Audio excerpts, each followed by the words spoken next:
Alright, quick hello. This is an original Tales First story and I won't over-explain. Let's start. At a family celebration, my sister thought it'd be funny to introduce my 12-year-old as a stinky niece, with cheap clothes and no future. My parents laughed along like it was normal. Then Grandma stood up, smiled, and announced that my daughter was... Their faces drained of color. Family celebrations have a special kind of noise. Not the fun kind. Not the music and laughter kind. The kind where you can hear a compliment coming 3 minutes before it hits you because it's being sharpened in someone's mouth. This one was at a rented event hall that smelled like industrial floor polish and rich people perfume. White tablecloths, too many candles, a dessert table that looked like it had its own security detail. My grandma was seated at the head table like a small, elegant general. Everyone orbited her in tight circles, smiling a little too hard, laughing a little too loud. And me? I was doing what I always do. I was trying to keep my daughter, Emma, close without making it obvious that I was trying to keep her close. If you've never had to do that, congratulations. Your nervous system probably still works. Emma was 12, tall for her age, all elbows in focus. She had this calm, quiet competence that made adults either like her immediately or resent her for existing. Her dress was simple, something she'd made herself with my grandma's old sewing patterns and a lot of stubbornness. Navy fabric, neat seams, tiny hand-stitched detail at the collar that she'd worked on for 3 nights straight while muttering, "It's not sitting right." If you asked Emma what she wanted to be when she grew up, she wouldn't say rich. She would say, better. She was standing beside me, fingers worrying the edge of her sleeve the way she did when she was bracing for impact. And, like clockwork, impact walked over in heels. My sister, Nicole. Nicole looked like a department store mannequin that had been handed a personality and told to weaponize it. Hair perfect, smile perfect. Outfit probably had its own insurance policy. Trailing behind her, Grant, her husband, who always looked like he was trying to remember where he parked his empathy, and their 3 kids, Tyler, Avery, and Layla, dressed head to toe in designer like they were sponsored by a brand that hated children. Nicole spotted someone across the room, a woman in a sleek blazer, drink in hand, the kind of person Nicole wanted to impress. Businessy. Cool. New.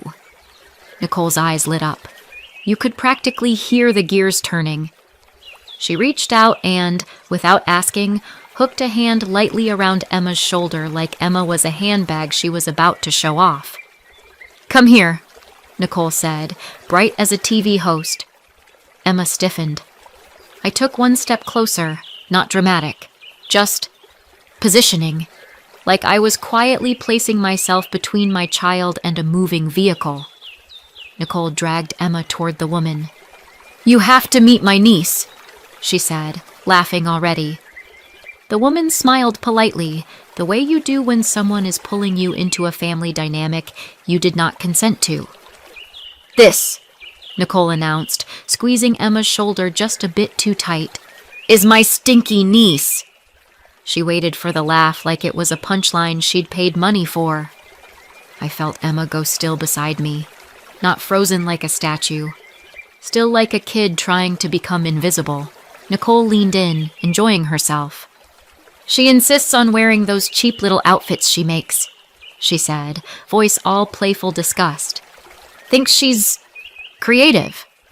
Her mouth curled. "And honestly, with clothes like that and an attitude like hers, no future."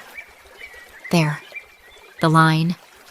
Delivered like a joke, but sharp enough to draw blood. Nicole laughed like she'd just invented comedy. My mom laughed, too. That little airy laugh that says, "We're all in on it." My dad chuckled like it was harmless, like it was normal, like it was tradition. Emma's fingers tightened on her sleeve. Her gaze dropped. Her shoulders did that tiny inward fold that kids do when they're trying not to cry in public. And I, of course, There's a moment in situations like that where you can either explode or protect. Exploding feels good for about 8 seconds.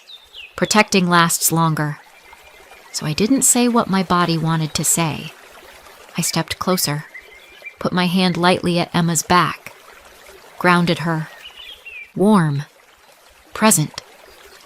The woman in the blazer didn't laugh. Not really. She gave a tight smile, eyes darting like she was looking for an exit sign. A cousin across the room stopped chewing mid-bite. Someone else took a sip that lasted too long. The laughter didn't spread the way Nicole expected. It landed on the table like a dead fish. Nicole's kids smirked anyway. Tyler whispered something to Avery. Layla did that little nose scrunch that kids do when they've learned contempt from watching adults. My sister's husband Grant laughed half a second late, like he wasn't sure which script he was supposed to follow. Emma didn't speak. She didn't correct Nicole. She didn't defend herself. She just stood there, 12 years old, in a dress she'd sewn herself, listening to adults talk about her like she wasn't standing right there. And then my grandma stood up, not slowly, not shakily, not like she needed anyone's help. She stood like a person who had decided she was done letting the room belong to someone else. The chatter softened. Even the clinking of forks seemed to hesitate. My grandma smiled, small, calm, almost amused, and looked at Emma first. Not at Nicole, not at my parents. Emma. Then she lifted her gaze to the room and began to speak, confident and clear, like she'd been waiting for the perfect moment. And I realized everyone was listening now, even Nicole, even my parents. And when my grandma finally stopped talking, Mom, Dad, and Nicole looked completely pale.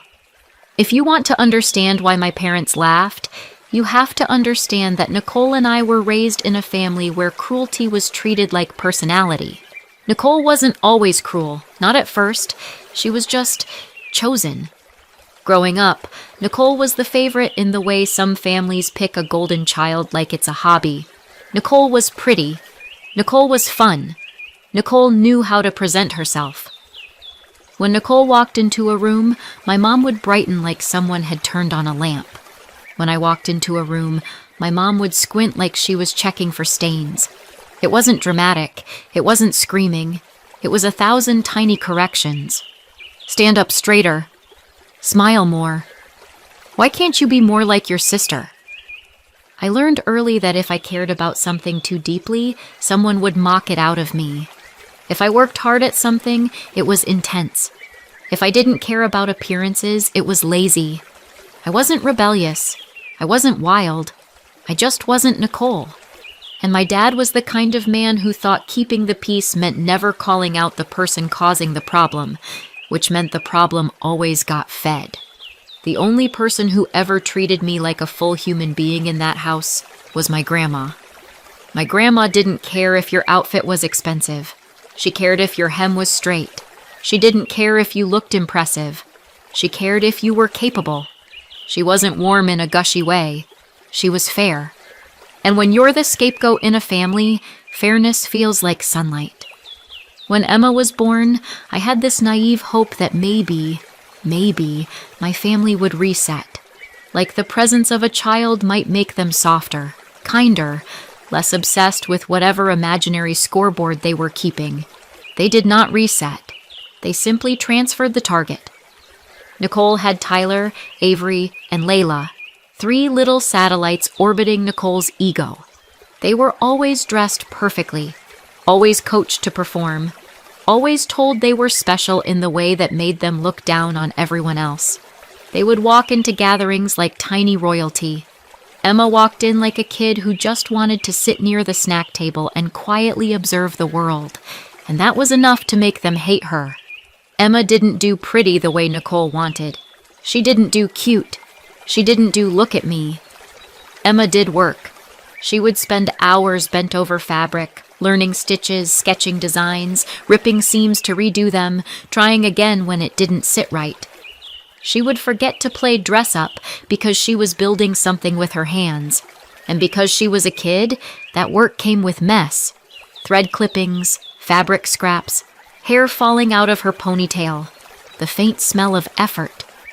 So Nicole started calling her Stinky, not because Emma was dirty, because Emma didn't prioritize being polished for other people, because Emma chose craft over performance.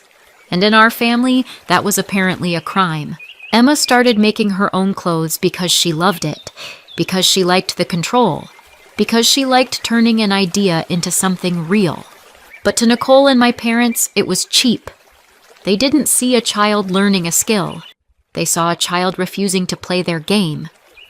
And then there was my grandma's business. My grandma didn't just like clothing. She built something from it.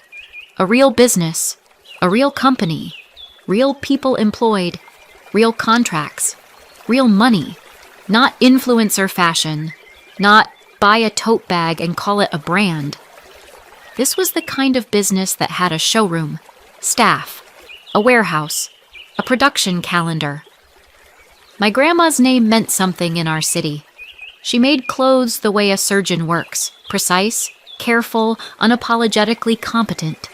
And my parents and Nicole, they treated it like a fountain. They lived off payouts and perks and access, like it was their birthright. They talked like heirs. They dressed like heirs. They acted like heirs. They liked being associated with my grandma's success without doing any of the work that created it. Nicole especially loved the image of it. She loved telling people, "Oh, my family owns a fashion company," like that sentence did all the work for her. But Emma cared about the craft. Emma would ask my grandma questions that made my grandma's eyes sharpen with interest. Why does this fabric pull like that? How do you make a collar sit clean? What's the difference between something that looks expensive and something that is well made? My grandma noticed. Not in a dramatic, chosen one way, in a quiet, practical way. Emma would show her a seam, and my grandma would nod once. That nod meant more to Emma than any compliment Nicole had ever faked.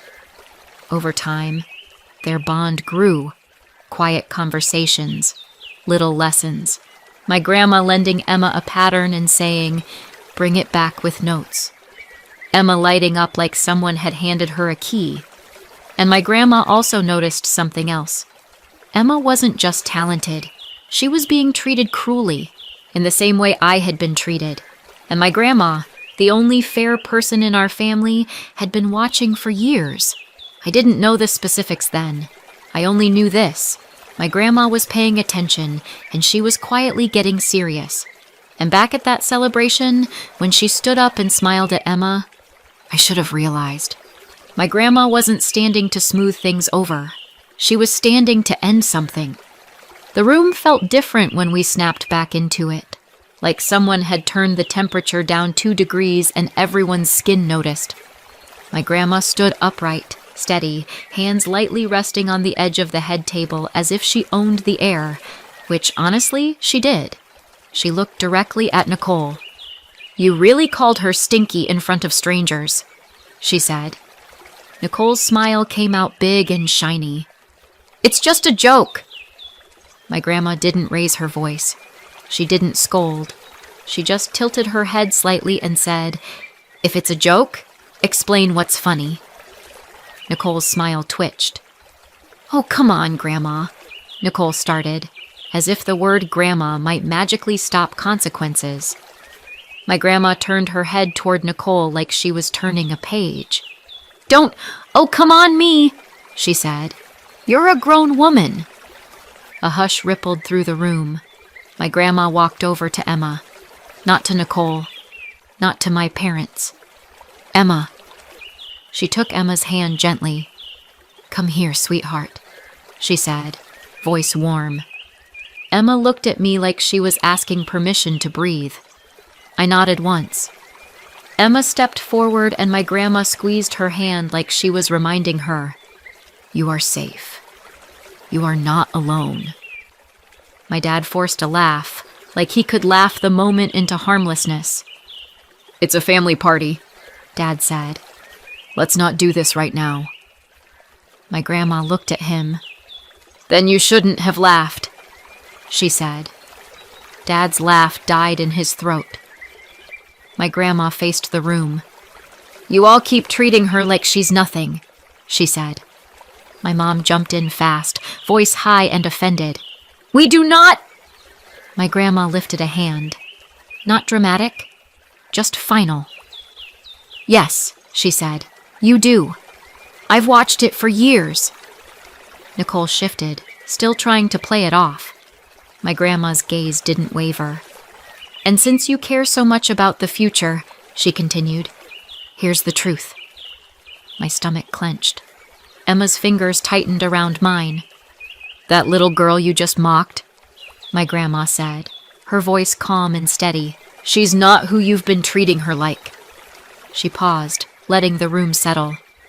She's my great-granddaughter, she continued, and she's the one I've chosen to carry on what I built. There was a shift then, not shock yet, but confusion. My grandma didn't rush it. I didn't choose her for sentiment, she said. I chose her because she works, because she learns, because she respects the craft instead of just wearing the results. She looked directly at Nicole, then at my parents. That company you all assume belongs to you? She said. It doesn't. Another beat. When I'm gone, it goes to her. All of it. The room made a sound. Not a gasp, not a scream. More like the collective inhale of people realizing they'd been standing on thin ice. Nicole blinked hard. What? Dad's face tightened. What did you just say? Nicole's voice shot up. You can't be serious. She's a kid. My grandma nodded once. Exactly. A kid you've been bullying. Nicole stabbed a finger toward Emma's dress. Look at her! Nicole snapped. She looks... I stepped in before the word could land. Stop talking about my child like she's not standing here, I said. Nicole's eyes flashed toward me, furious. My mom tried the soft voice, the one she used when she wanted control without looking controlling. Okay, we can talk about this later. Privately, Mom said. My grandma's smile turned cold. No, she said, because later is how you keep getting away with it. Dad leaned forward, jaw tight. You're doing this because of one stupid joke? My grandma's voice stayed level. No, she said. This didn't start tonight.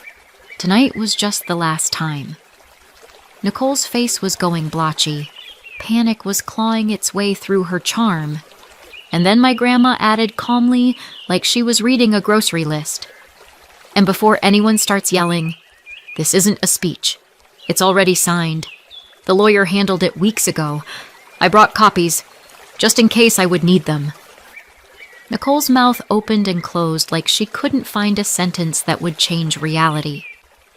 So what? Nicole said, voice shaking. You're just cutting us out. My grandma looked at her. I was going to make sure everyone was comfortable, she said. My mom's eyes widened. She could hear the implication and she hated it. My grandma continued, slow and clear. But after what you just did to that little girl, I changed my mind. Nicole stepped closer, eyes bright with panic. Fix it, now! My grandma tilted her head. Or what? Nicole's gaze flicked, just for a split second, toward Emma. It was small. It was quick. But I saw it. I pulled Emma behind me without thinking. Guests stared. No one laughed. No one looked away fast enough to pretend they didn't see what was happening. Nicole shouted, You're ruining my life! My grandma answered, almost gentle, like she was explaining gravity. No, she said. I'm stopping you from ruining hers. Mom and Dad grabbed their coats. Nicole's face twisted, pure rage now. This isn't over! Then they stormed out of the celebration. Nicole first, Grant trailing after her like he'd been dragged by a bad decision, Tyler and Avery and Layla confused and irritated, like they'd just been told the world didn't revolve around them. the music kept playing. Someone awkwardly clinked a glass like that might restart reality. Emma whispered, very small, "Mom, what just happened?" I crouched and held her face gently. "You're okay," I said. "I've got you." My grandma stepped closer and rested her hand on my shoulder, steady, and I knew the real fight starts after tonight. The retaliation didn't start with Nicole calling me directly. That would have been too honest. It started with other people. Relatives who suddenly discovered my phone number still worked. People who hadn't checked on me in years, developing a deep spiritual concern for my grandma's well-being. My phone buzzed on a Tuesday morning. A cousin. "Hey, are you okay?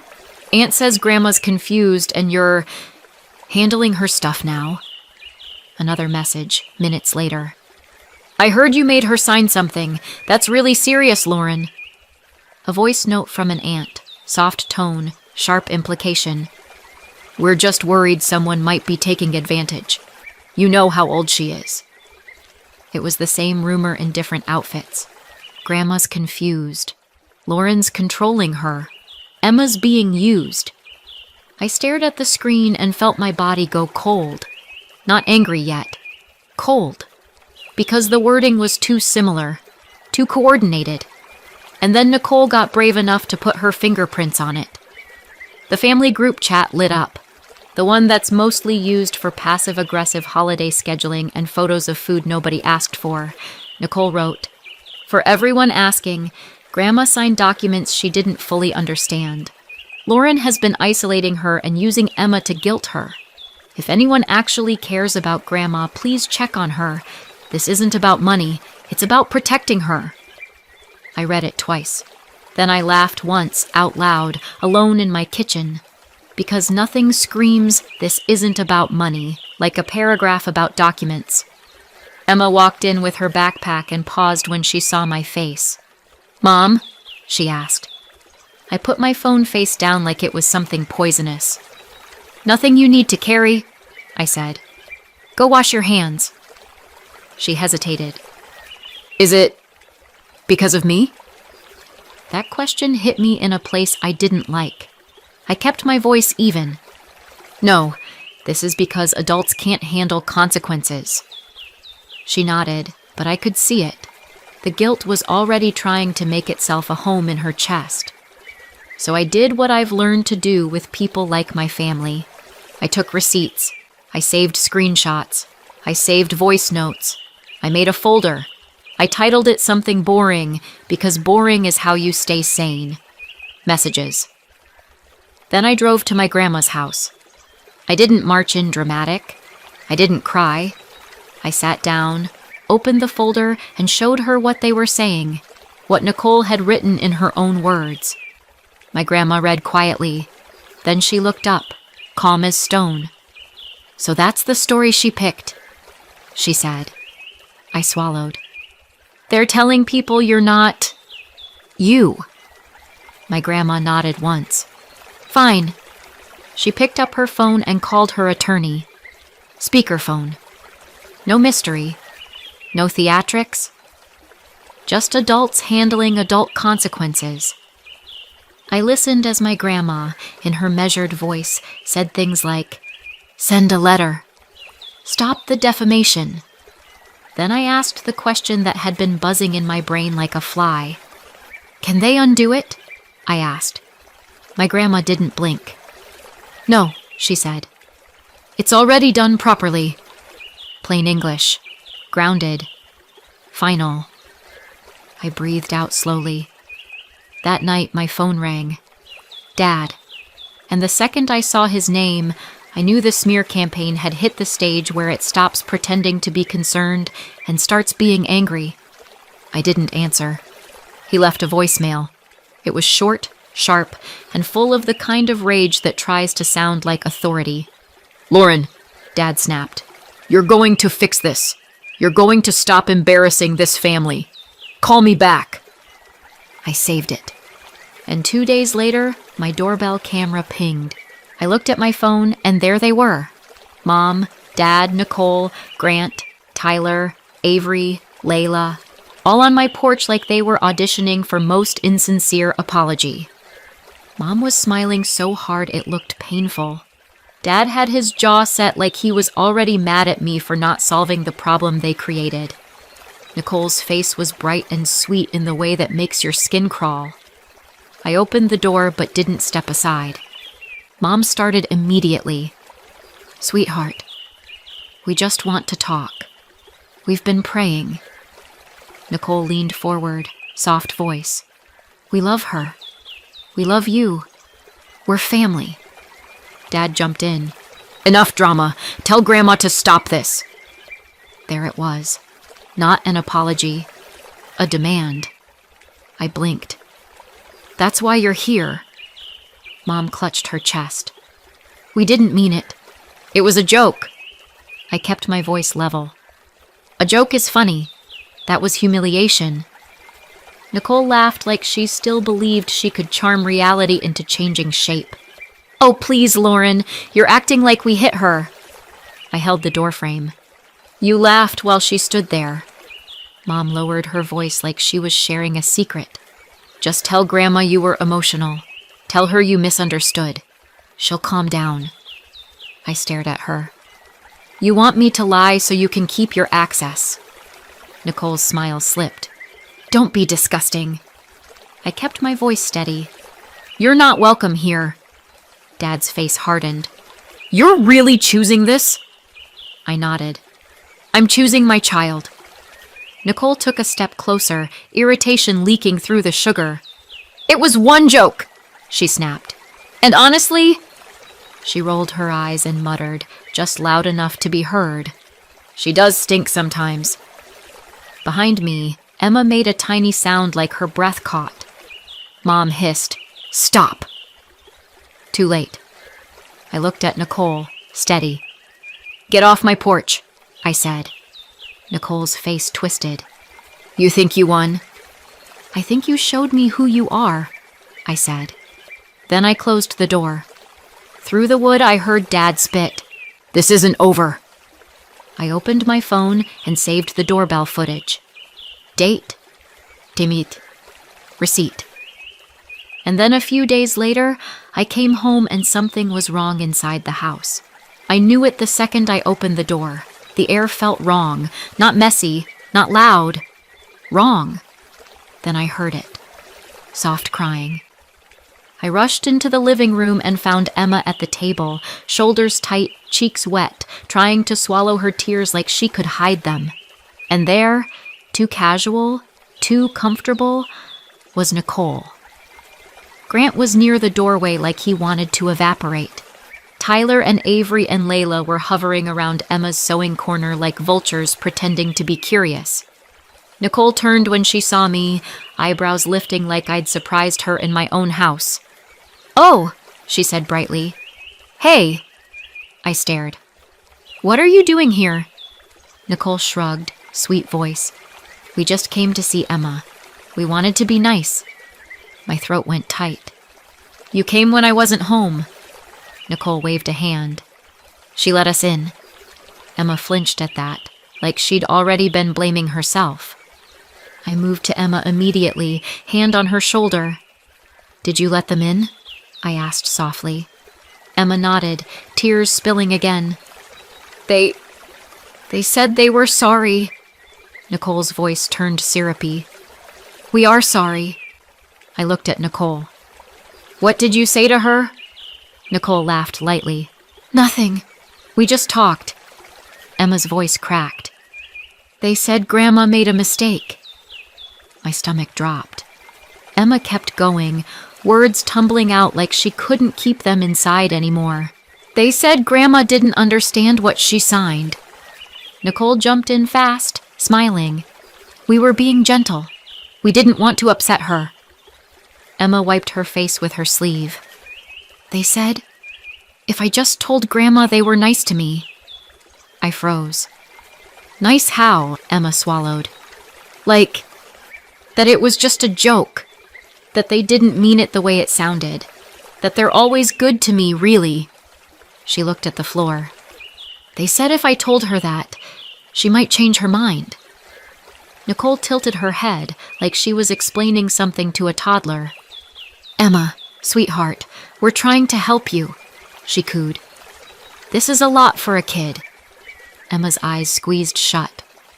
"And they said, if I don't fix it, I'll be the reason Mom's family is broken." That line landed like a rock, a threat disguised as concern. Classic Nicole. I crouched beside Emma. "Hey, look at me." Emma's eyes met mine, terrified.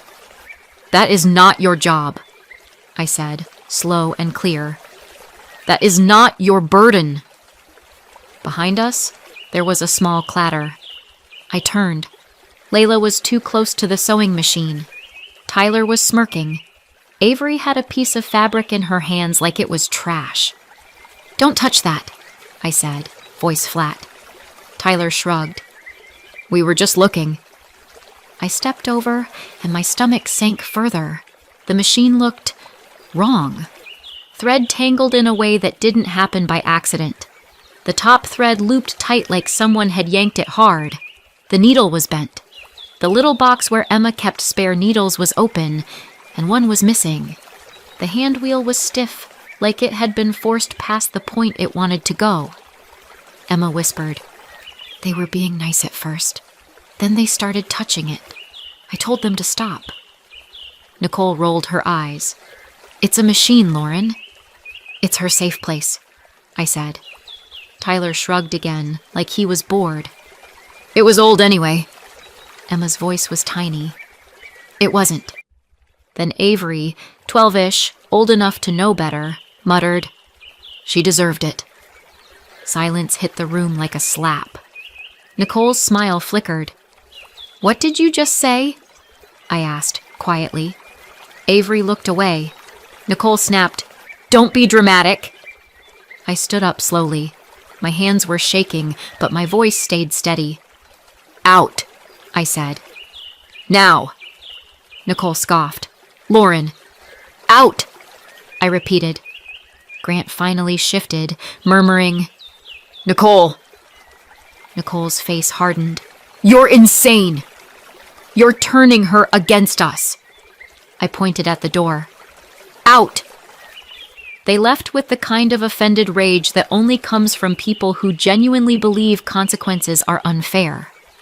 The moment the door shut, Emma started apologizing like she couldn't stop.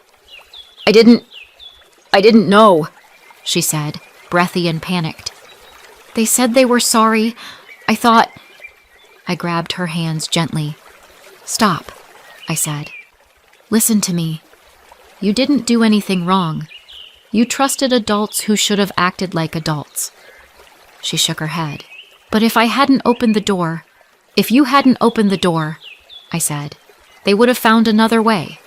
This is not on you." Then I did something practical, because practical is how you put your own heart back in your chest. I took photos of the machine, 3 angles, close-ups, the bent needle, the missing spare needle box, the jammed thread. That night, I took the machine to a repair shop. The technician looked at it for 2 minutes, frowned, and said, "This isn't wear and tear. Someone forced it." He printed a repair estimate. Receipt. I put it in the same folder as the doorbell footage and the screenshots. Then I called my grandma. I didn't rant. I didn't perform. I told her the facts. They came to my house when I wasn't home. They pressured Emma to fix it. They sabotaged her machine. My grandma went quiet. Then she said, very softly, "Put your phone down. I'll handle it." The next day, my phone buzzed with an email from my grandma's attorney. Attached was a copy of the notice that had been sent out that morning. No contact. All communication through counsel. Stop contacting the child. Stop showing up at the home.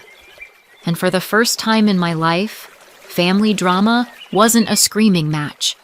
It was boundaries with teeth. Nicole wasn't the kind of person who could resist testing a locked door. 2 days later, my grandma called me. Her voice was calm, but there was a little edge to it, the kind she got when someone tried her patience. They came to the business, she said. My stomach tightened. Nicole? Yes, my grandma said. And your father? And Grant. Of course. A full delegation. My grandma didn't sound shocked. She sounded tired. They thought if they showed up in person, they could make it a conversation, she said, and you could hear the quotation marks in her voice. What happened? I asked. My grandma paused, just long enough to make it satisfying. They were denied access, she said. I closed my eyes. They argued with security, my grandma continued. They demanded to see me. They said I was being controlled. Let me guess, I said. They said it wasn't about money. My grandma made a small hum that might have been a laugh. They were told to leave, she said. They didn't. And then? I asked. And then, my grandma said, voice smooth as glass. Security logged it. My attorney was notified, and they were formally warned again to stop. A paper consequence is one thing. A security guard saying no in public is another. Later that evening, my phone buzzed. A voicemail from Nicole. Her voice was sweet for exactly 1 second, like she couldn't decide which mask to wear. Lauren, she said, too light. This is insane! Then the sweetness cracked. You think you can do this to us? You think you can take everything and hide behind Emma? If you don't fix this, you're going to regret it. Click. I didn't call her back. I forwarded it to my grandma's attorney. Then I went to Emma's room and sat on the edge of her bed. New rule, I said. Emma looked up, wary. We don't open the door for anyone, I said. Not Nicole. Not Grandma's messengers. Not anybody. If someone shows up, you call me. You don't talk. You don't explain. You just call me. Emma's shoulders dropped a fraction. Okay. And if anyone ever tries to make you feel like it's your job to fix adult problems, I added, you tell me. Immediately. Emma's eyes filled, but she blinked hard and nodded. 6 months later, the smear campaign was dead. Not because Nicole got nicer, because it stopped landing. My grandma kept showing up sharp, consistent, documented, so the she's confused angle ran out of oxygen. And then the money stopped. For years, my parents and Nicole had been living off a monthly stipend from the company, about $12,000 a month between them for family support and consulting that mostly meant showing up when cameras were around. 6 months after that celebration, it was zero. By the 1-year mark, the consequences were loud enough to hear from across town. They sold the house. Not downsized, sold. Moving truck, cardboard boxes, the whole thing. Nicole had to get a real job. One where you can't roll your eyes at your boss and call it confidence. She didn't last long at the first one, or the second. My dad tried too, until someone younger than him told him what to do, and he acted like that was oppression. My mom started listing her barely worn designer stuff online like it was a business. It wasn't. It was liquidation. And Nicole's kids, Tyler, Avery, and Layla, lost their minds. They'd been raised like designer labels were basic human rights. When the labels disappeared, the tantrums didn't. Loud public meltdowns, screaming over shoes, melting down over being told no. I didn't learn any of this because I was hunting gossip. I learned it because they kept trying to reach me. New numbers, new emails, relatives sent as messengers. And every time, the same thing leaked out. They didn't miss Emma. They missed the money. We stayed no contact. We replaced Emma's sewing machine. And one night, about a year later, I walked past her room and heard that steady hum again. Calm, stubborn, normal.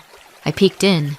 Emma was bent over fabric, focused, hands steady. No flinching, no shrinking. Just my daughter working like she finally believed she was allowed to take up space. So what do you think? Did my grandmother do the right thing, or did she go too far? Let me know in the comments and subscribe for more.